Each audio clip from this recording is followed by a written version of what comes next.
面對日本不道歉、不撤回的執意挑釁，中國怎麼會慣着？目前，中國已經對日本發起了一連串反制措施，每一招都精準命中要害，從機票退訂潮到電影撤檔，再到海鮮進口暫停，每一項都打得日本措手不及，每一項都讓國人拍手稱快。大家好，歡迎來到星球熱點，國家大事從不缺席，輿論場中抽絲剝繭，聚焦獨家中國資訊，點讚訂閱加小鈴鐺，帶你用不一樣的視角讀懂中國故事。中国人の観光客が減っても、あるいはそれが少なくなっても、ゼロになってもビジネスモデルというのは控えた方がいいと。それが成り立つビジネスモデル、これは中国という国、カントリーリスクとして捉える必要が。要說最近最火的旅遊新聞，不是哪個景區免門票，也不是哪個航線新開航，而是赴日機票退訂潮。自從外交部和中國駐日使領館接連發布赴日安全提醒，文化和旅遊部也跟進提示後，中國遊客用腳投票上演了一場堪稱史詩級的退訂大戲，讓日本旅遊業瞬間從春天跌入寒冬。這波退訂潮有多猛？數據最有說服力。香港南華早報援引航空分析師消息，自11月15日以來，中國各大航空公司已記錄到約49.1萬張飛往日本的機票被取消。這一數字佔原本赴日總預訂量的32%，相當於每3張機票就有1張被退。獨立航空分析師李漢明的統計更直觀，10月16日當天受影響航班的退訂比例暴增至82.14%。17日仍高達75.6%，機票取消量更是新訂票量的27倍。要知道，這可是自2020年疫情爆發以來規模最大的一次機票退改事件，連見多識廣的分析師都直言，從未見過如此陣仗。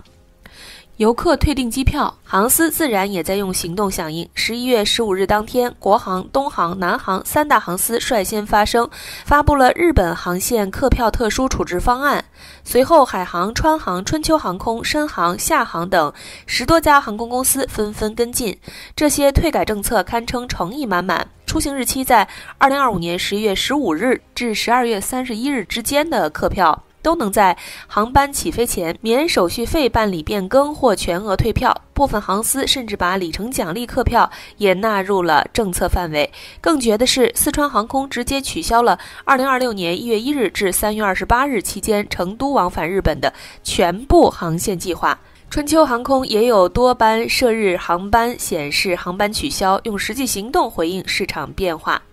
旅行社和酒店更是雪上加霜。往年11月中下旬正是日本關東、關西賞楓線路的黃金期，各大 OTA 平台門店都忙得不可開交。但現在不少門店明確表示不再接受赴日線路訂單，社交平台上到處都是遊客分享成功退訂日本酒店的經歷。大家要麼通過預訂平台溝通，要麼直接聯繫酒店說明情況，大多都順利拿到了全額退款。原本以為能借着旅遊復甦賺得盆滿缽滿的日本旅遊業，這下徹底傻眼了。要知道，中國可是日本第2大遊客來源國，中國留學生去年估計約有12萬人，更是日本國際學生群體的主體。穆迪分析公司駐東京高級經濟學家斯特凡·安格里克直言，中國赴日遊客數量銳減將對日本造成顯著衝擊。如果中國遊客數量減半，日本 GDP 增速可能會下降0.2個百分點。別小看這0.2個百分點，對於本就受美國關稅和房地產投資下滑衝擊舉步維艱的日本經濟來說，無疑是雪上加霜。就在赴日旅遊退訂潮愈演愈烈的時候，另一波下架潮也悄悄襲來。原定計劃在中國內地上映的多部日本電影，突然悄無聲息地從檔期列表中消失，沒有官方公告，沒有延期說明，就這麼被下線了。這一下可炸開了鍋，網友們吵得不可開交，有人遺憾，有人憤怒，但更多的是拍手叫好，這波操作幹得漂亮。反對的聲音主要來自一些80後、90後，他們覺得《鬼滅之刃》、《蠟筆小新》這些電影承載了太多青春回憶。我就想看個日本電影，怎麼就上升到國家高度了？藝術是沒有國界的，愛國的人看了日本動漫，難道就不愛國了嗎？這太狹隘了，我們需要文化自信，而不是盲目排外。說實話，這些心情小編完全能理解，誰的青春裡沒有幾部印象深刻的日本動漫呢？那些陪伴我們長大的角色和故事，確實留下了很多美好回憶。但話說回來，在如今的中日局勢下，藝術從來都不是純粹的藝術，尤其是當對方一邊在國際上圍堵抹黑中國，一邊還想通過文化產品在中國大把撈錢的時候，我們難道還要敞開大門歡迎嗎？國家這次的下架操作看似突然，實則是深思熟慮後的精準反擊，堪稱打蛇打七寸的典範。可能有人會問，既然要反制，為什麼不抵制日本的醫療器械、精密儀器？答案很簡單，這些東西我們目前還有一定的依賴度，盲目禁止只會殺敌800，自損1000，拿老百姓的切身利益去賭氣，國家絕對不會做這種蠢事。而文化娛樂領域就不一樣了，這一刀砍下去，對方疼得嗷嗷叫，我們卻毫髮無損，還能給對方一個明確的警告，別以為中國的市場是想來就來，想賺就賺的，挑釁中國的核心利益就要付出應有的代價。所以國家的這次操作本質上是一種態度，一種國家意志的體現。他在告訴日本，想一邊在台海問題上指手畫腳，一邊在核污水排海上不負責任，一邊還拿着文化產品來中國撈金，沒門。藝術或許沒有國界，但藝術家有祖國，觀眾更有祖國。當文化產品成為對方賺錢的工具，甚至成為輸出不當價值觀的載體時，我們就有權利說不。這種不是狹隘的排外，而是清醒的自保；不是缺乏文化自信，而是真正的大國底氣。如果說機票退訂和電影下架是重拳，那暫停日本海鮮進口就是精準補刀。10月19日，日本共同社獨家報道，中國正式向日本政府通報，將暫停进口所有日本水產品，包括近期剛剛恢復進口的日本37個地區。這一消息直接讓日本漁業陷入絕望，剛看到的曙光瞬間變成了黑夜。要知道，這波海鮮進口的過山車可太刺激了。時間回到2023年8月，因為日本执意排放福島核電站事故產生的放射性廢水，中國出於食品安全考慮，全面禁止進口日本水產品。這一記重拳讓日本漁業遭受重創，直到2025年6月，中國才恢復了日本37個地區的海產品進口，但福島縣、宮城縣等10個高風險縣的產品仍被禁止。為了重返中國市場，日本企業可是下了血本，不僅要提交衛生證書、放射性檢測報告、捕撈海域經緯度等一系列繁瑣材料，還要確保產品中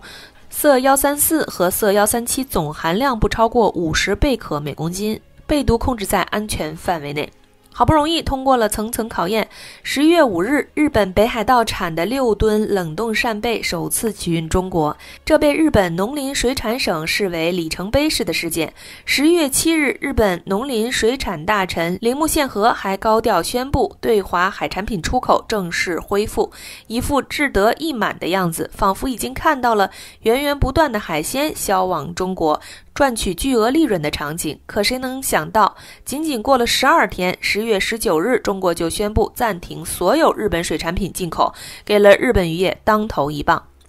這一暫停對日本來說可是致命打擊。要知道，中國是日本海產品最大的出口市場，佔日本水產品出口額的40%。之前全面禁令已經讓日本漁業苦不堪言，很多漁民只能轉做內銷或者尋找其他市場。但中國市場的體量和消費力是其他國家無法替代的。好不容易盼來了恢復進口的消息，很多漁民剛擴大養殖規模，準備大幹一場，結果突然又被暫停，前期的投入全都打了水漂，北海道漁業更是直接遭受重創。之前旅遊行業已經怨聲載道，現在漁業又遭重創，兩大支柱產業接連受挫，日本經濟更是雪上加霜。有日本媒體無奈表示，中方的一系列措施已經引發日本社會的廣泛關注與擔憂，如果衝突繼續，日中關係降溫將不可避免。不過小編只想說，這一切都是日本自己造成的，怨不得別人。反制不是目的，而是为了让日本明白中国的底線不容觸碰，中國的利益不容侵犯。如果日本能夠正視歷史，尊重現實，停止一切挑釁行為，回到和平共處、互利共贏的軌道上來，相信中日關係還有改善的空間。但如果繼續執迷不悟、我行我素，等待它的只會是更嚴厲的反制。歷史已經無數次證明，只有國家腰桿硬了，老百姓才能真正抬起頭來。今天我們或許會因為少看幾部日本電影，少去一次日本旅遊，少吃幾口日本海鮮感到遺憾，但比起國家的尊嚴和未來，這些遺憾根本不值一提。比起100年前先輩們的流血犧牲，比起邊疆戰士們的風餐露宿，我們付出的這點小代價實在太微不足道了。好了，今天的內容到這裡就結束了。如果你喜歡小編的影片，還請大家多多點讚轉發，讓更多的人一起見證中國進步。關注我的頻道，這樣既能回顧往期視頻，又不會錯過之後的精彩內容。那我們下期節目不見不散。